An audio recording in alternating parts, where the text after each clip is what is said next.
সবার মুখে তো একটা কথা শুনে এসেছি, সবাই বলে মেহনত কা ফল বলে মিঠা হয়, কিন্তু এই কি আমারটা তো তেতো।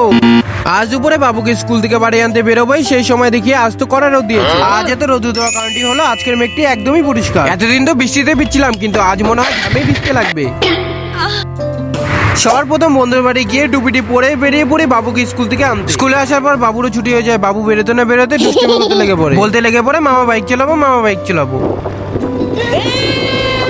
मैं तो पापा हूँ, पापा इस दुनिया का पापा।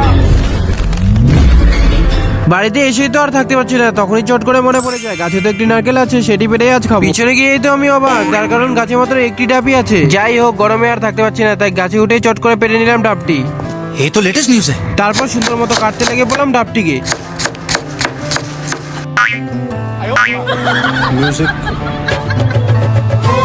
তবুও কি হয়েছে, ডাবটিকে ধুয়ে খেতে যাচ্ছিলাম, তখনই লক্ষ্য করি মনে হলো ডাবটি পচা বোধহয়। তাই তাড়াতাড়ি করে ডাবে জলটি ঢেলে নিই কাপের মধ্যে।